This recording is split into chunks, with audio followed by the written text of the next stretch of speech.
Hey there everybody, and welcome to the channel. I'm your host, Puborama, and in today's video, I'll be going over the 5 best grinding vehicles in Grand Theft Auto Online. Now, normally, when you do a top 5 or top 10 video, you go from the least best to the best, you know, like if I do a top speed video. However, when it comes to a grinding video, I'm just going to be showcasing, in my opinion, the 5 best vehicles for grinding in the game, and why they are each so good at their own little quirks and features. So, if you enjoyed today's video, and you'd like to see more like it, please consider smashing that subscribe button down below. The first vehicle we're going to break into is one that I believe is by far one of the best in the game, and that is the Sparrow. As you'll notice, I just went into my interaction menu and spawned the Sparrow right from my Kosatka services. It takes about maybe 2-3 seconds, and there you go. Now I have a Sparrow. Now the Sparrow is the fastest flying helicopter in the game at a top speed of 168.75 miles per hour. Now, to be fair, you can't fly at that top speed forever because the helicopter does tilt slightly downward when it flies, so you gotta be a little careful about that, but it has flares, which is absolutely amazing. I don't have them equipped personally because a lot of the time when I'm grinding, I'm in a private session, so I don't really need to worry, but you can put flares on it. And as well, it has missiles, and these are the non-stop fast-firing missiles, which makes them absolutely perfect for completing any missions in an online session. I should point out that you cannot use the Sparrow inside of missions. It's not going to let you spawn it because obviously you can't access your services menu while inside of a mission. But I will say that the Sparrow is an absolutely fantastic free mode grinding vehicle. This is an incredibly fast vehicle to get you from point A to point B. You can spawn it in within seconds anywhere you are, plus you don't have to pay services when it gets blown up. It's just such a fantastic vehicle. If you own a Kosatka and you don't own a Sparrow yet, I would highly suggest to use it. And even if you own the Kosatka and the Sparrow, make sure that you use this vehicle because it is by far one of the best forms of transportation, and it gets the job done very quickly. My favorite use for the Sparrow is definitely when dealing with motorcycle club raids. This is the main vehicle I will pull out because it's able to stop the raid so quickly when you have that little product bar going down. Next up, we have the Weaponized Tampa. I would also put the Speedo Custom into this list. The Speedo Custom is an absolutely fantastic nightclub vehicle. You get it for free when purchasing the nightclub, and you don't need any bunker research to fully upgrade the Speedo Custom. It has semi-bulletproof glass, as you can see, so when trying to shoot through it, you have to continuously shoot before you can puncture the glass. Add that into the fact that the metal on the front of this vehicle does actually count as, you know, a solid object, and it's pretty dang good. The problem with the Speedo Custom, and the reason why I do put it a just tad bit behind the Weaponized Tampa, is because you can actually use the Weaponized Tampa in any missions. So if you're doing a mission where you can't blow things up, and you just want to use the 50 cal machine guns on the roof, then this is where the Weaponized Tampa is really amazing, where you can't really do that in the Speedo Custom. So I would definitely say for doing heist setups or anything like that nature, the Weaponized Tampa is an absolutely fantastic vehicle. First of all,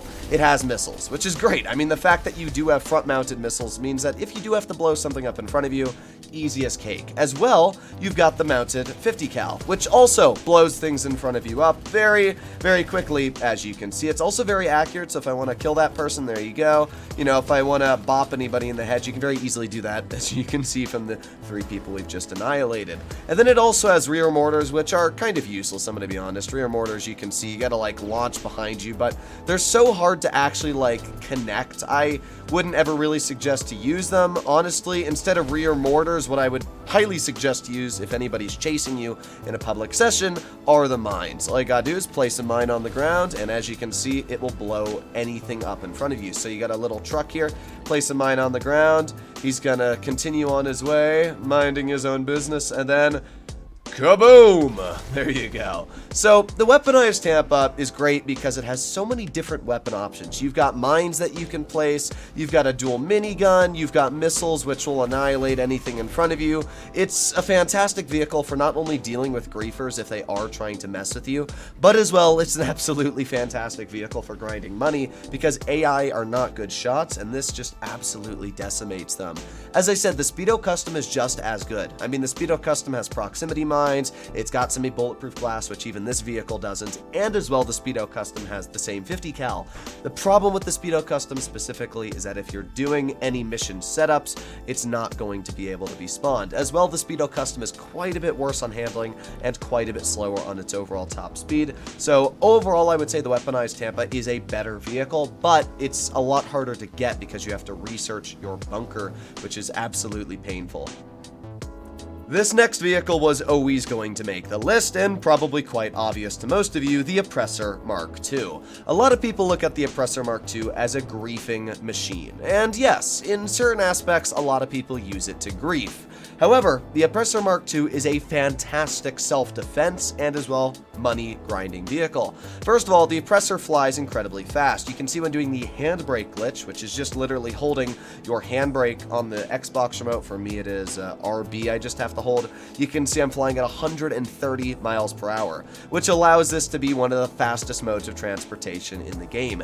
Add that in with the fact that the Oppressor can fire non-stop missiles. I think it has 20-ish missiles, which is a lot. It's enough to deal with really anything in front of you. Also, the Oppressor can hover, which means that it's great for just, picking off people in front of you on the ground.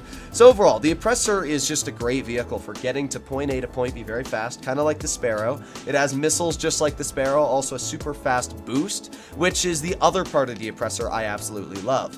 While the Sparrow is a great vehicle for just dealing with AI, getting to point A to point B very fast, the Oppressor is a lot better for dealing with griefers. If you have somebody trying to blow up your cargo, if you're in a motorcycle club, boom, you just instantly go to your interaction menu, you spawn it in at about half a second, you run up to it, you've got a speed boost which allows you to get right from 0 to like 100 in instantaneous amounts of time, which allows you to not get shot in the head while trying to take off with your Oppressor. And then you also have flares, which means if missiles are fired at you, you can deal with that, and add that into the fact that you have missiles yourself. The Oppressor is just a great vehicle to deal with griefers, and because of that, I would highly suggest to buy it, not only for dealing with griefers, but as well if you are trying to get from point A to point B very fast, spawn in a vehicle next to you. The Oppressor also does that very well, and unlike the Sparrow, you don't really have to land this. I mean, you just stop it and then instantly hold RB, and it automatically goes down. So I really like the Oppressor Mark II. A lot of people correlate it with griefing. I correlate it with making money. It's a great vehicle for doing things the right way and getting things done very fast.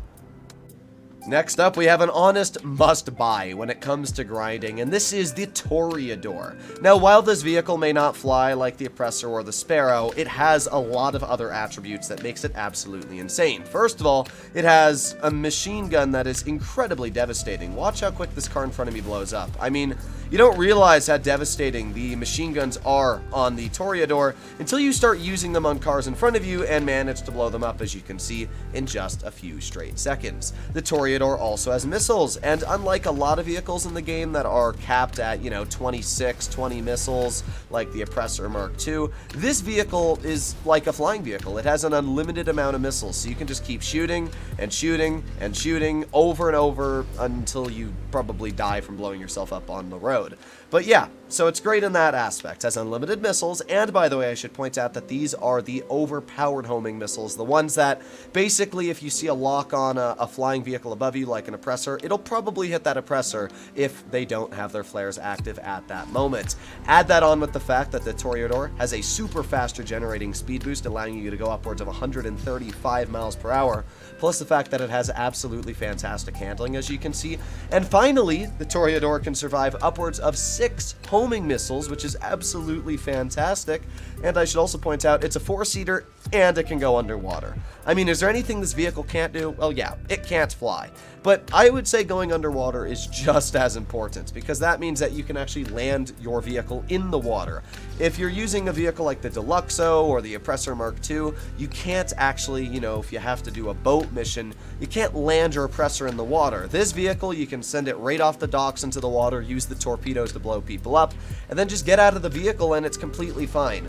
So the Toreador, absolute must-buy. It is literally the king of almost everything, especially the fact that, again, it has those unlimited missiles, it can survive to 6 missiles, and the fact that it has a speed boost, can go underwater. It's just an amazing vehicle. I would highly suggest to pick this up if you're grinding money. Also, finally, one other thing I almost forgot to say is that you can use this in every mission, including heist setups, which a lot of vehicles you can't, like the Oppressor Mark II, for example. This you can, making it just, again, another must-have.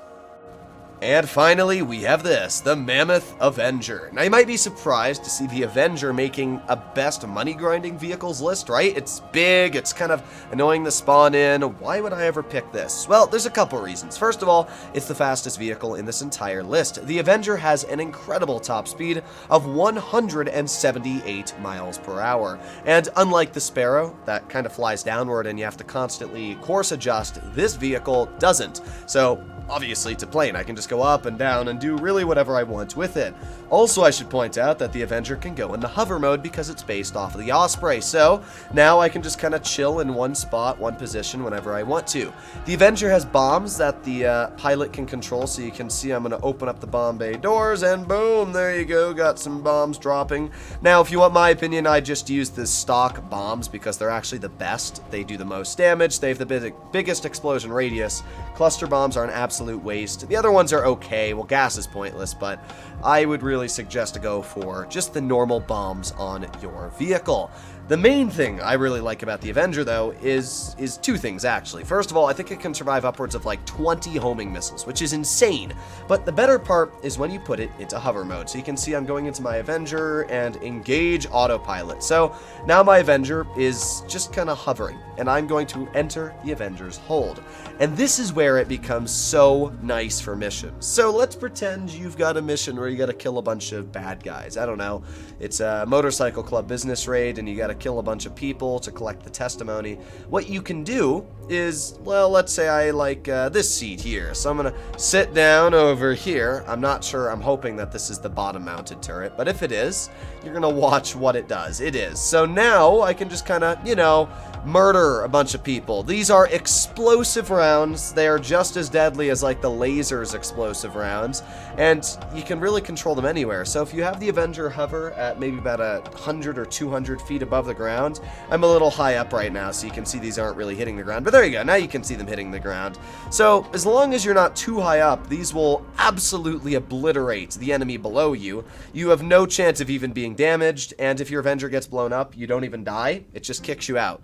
So overall, the Avenger is a great money-grinding vehicle because you really can't die when using it. I mean, worst comes to worst, it just kicks you out of the Avenger's hold, and then you're just parachuting down. Also add in the fact that you can actually store a vehicle in the back. So let's say you really want to be nasty, you could put a Toreador in the back of your Avenger, and if somebody's trying to grief you, boom, you just take your Toreador out, you send it out the back, or even better, a Deluxo, and then you can just fly it right out the back, and then it's going to be really tricky for somebody to deal with you. So overall, the Avenger is a great vehicle. I really like it. It's fantastic to use, and I would highly suggest to use it just because of the abilities it does carry. If you'd like to see more videos like this in the future, please consider smashing that subscribe button down below, and let me know if you agree or disagree with the vehicles I did choose. But other than that, I'll see you in the next one. Bye-bye.